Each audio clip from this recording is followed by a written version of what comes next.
Fala galera do curto-circuito, beleza? Diego aqui e hoje a gente vai falar um pouco sobre a sonda de nível vibratória e uma das aplicabilidades que a gente tem em detecção de líquido. Mas nesse caso, não é o nível de líquido, e sim se há líquido dentro de um recipiente, beleza?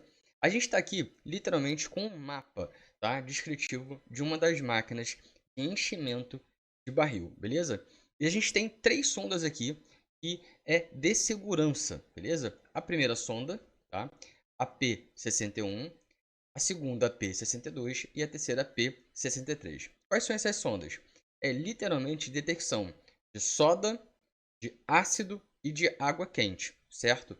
Então eu tenho que verificar se ainda há resíduo de soda, se ainda há resíduo de ácido ou se ainda há resíduo de água quente dentro do meu barril. Mas por que isso?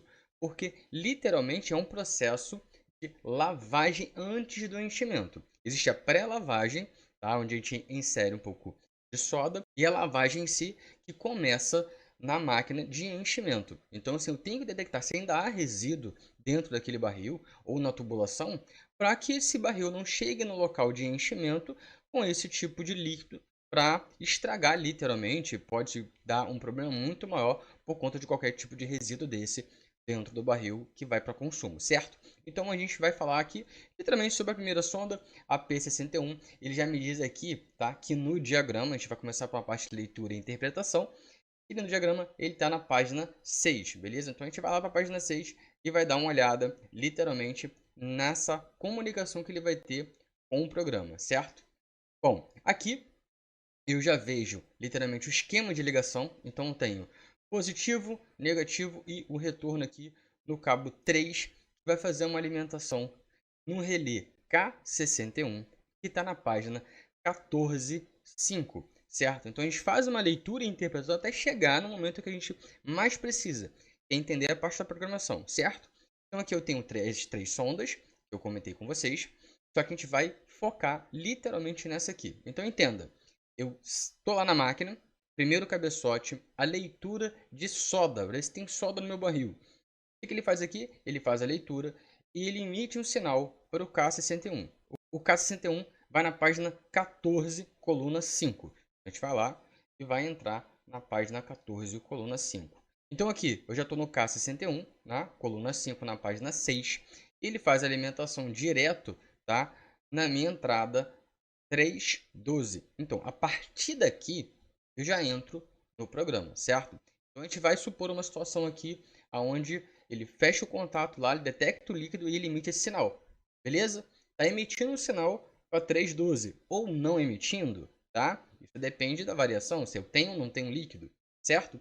Então, esse cara aqui vai fazer a primeira leitura para detectar se eu tenho ou não líquido naquele barril. A primeira leitura, tá? Se a gente entender, é a detecção se há presença para iniciar a lavagem, certo? Se eu não tenho, é porque não foi entrou líquido lá na pré-lavagem. Mas então eu necessito começar o processo. Então, para isso, ele faz a primeira detecção. Então, agora a gente vai para o programa e vai dar uma olhada aqui. Eu já estou literalmente com a minha página aberta, certo? Aonde a gente vai começar a fazer a leitura e a interpretação. E eu tenho aqui a minha entrada. E eu vejo aqui, ó, vou dar um fim de aula. Veja que ele tem aqui, ó, três, três contatos internos, três bits internos aqui, tá? Cada um deles, obviamente, vai ter uma função bem específica no meu programa, tá? Então, esse aqui, tá? Que tá aqui minha linha 24. Entenda o seguinte: minha máquina aqui, tá? Está ligada. E eu tenho aqui a abertura de válvula, tá? De ar. Para quê? Imagina, eu tô com o meu barril lá acoplado, tá? Bico inserido, e eu tenho que retirar a solda que está lá dentro. Então, o primeiro passo da minha máquina é introduzir ar. Com ar, a pressão lá dentro vai retirar todo o líquido, havendo líquido, certo? Então, vou fazer a minha abertura de ar. Pum, ele abriu o ar, só que aí vem a minha entrada, certo? Eu tenho que detectar o quê? Ele tem ou não tem algum líquido aqui dentro. Então, a primeira leitura, tem ou não tem líquido? Se eu não tenho líquido, o meu bit fechado, tá? De 13.12, ele vai estar aqui, obviamente, sem ação nenhuma. Ele não vai abrir, não vai receber 24 na carta. Então, a minha máquina em operação, o que vai acontecer aqui, ó? Esse cara vai estar ativo, certo? E vai ativar aqui esse temporizador. Esse temporizador faz o quê? Vou vir aqui, T472, vou dar aqui um cross referência, tá? Ele vai vir para cá, vai alimentar o B3752, vou dar outro código de referência aqui, e ele vai vir para cá, ó. Literalmente exclusão do primeiro cabeçote, ou seja, ele vai excluir. Eu não tenho líquido, tá? Ele não inseriu o líquido lá na primeira pré-lavagem, então não tem por que eu continuar, já vai excluir ele ali, certo? Então vamos voltar para cá e vamos supor que ele tenha líquido, certo? As suposições, eu tenho líquido, então ele está aqui, esse cara vai abrir, certamente porque eu tenho um líquido quando ele sair na inserção de A, agora ele vai vir para cá, ó, na minha linha 28, certo? Ele fazendo aqui, ó, abertura de A, tem um líquido, aí aqui, novamente, eu tenho uma condição aqui, certo? Essas duas condições é bem interessante. Por quê? Eu tenho 40 segundos, tá, até ele dar falha. Esse barril, ele não fica com líquido suficiente para estar em 40 segundos. É muito rápido. Então, assim, ele vai ter duas contagens. A primeira, de 4 segundos, tá? Vai fazer o quê, ó? Eu vou vir aqui, T473, um cross de referência aqui. Ele vai vir para cá, ó, na 26. Vai dar o let no B3 768, que está aqui em cima. Vamos lá. Tá vendo aqui? Vai sair desse cara e vai subir para esse, certo? Por quê? No momento que acabar o líquido, esse cara vai dar condição, certo? E vai entrar no T42 e continuar o processo.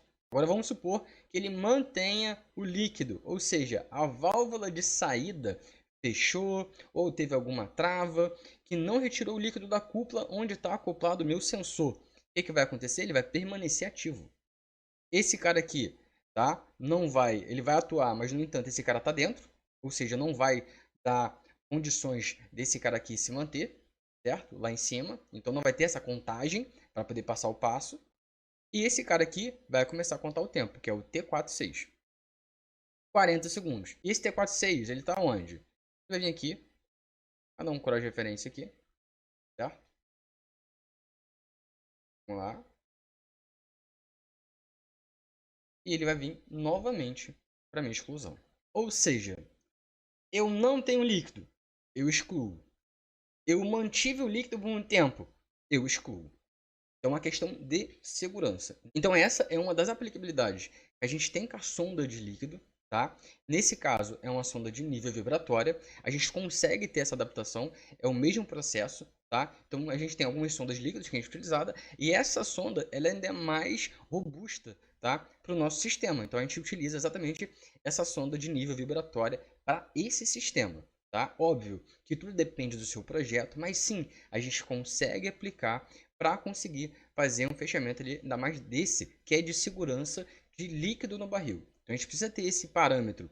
Como a gente vai fazer com essa estrutura para poder detectar? Então a gente viu uma lógica do programa que eu consigo. Eu tenho um líquido, eu sigo por esse passo, eu não tenho, eu conto um tempo e libero para outro. É toda uma lógica de programação até ele seguir para o próximo passo, que é inserção de água, limpeza e depois a saída para o próximo cabeçote, que vai ser a inserção de ácido. E ele tem o mesmo processo.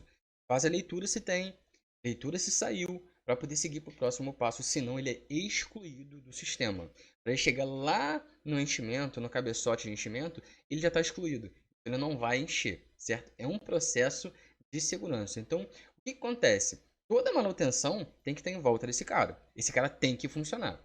Ele não pode estar jampeado e muito menos sem funcionamento, porque senão nada acontece. Se esse cara não chega a sinal, todos os barris vão ser excluídos. E se eu consigo mapear e fazer um jampeamento dentro do programa para ele poder rodar sem sonda, eu estou literalmente burlando uma segurança, tá, de nível crítico por conta de qualquer tipo de resíduo dentro desse barril. Então a gente tem que entender todo o processo antes de fazer qualquer tipo de manutenção.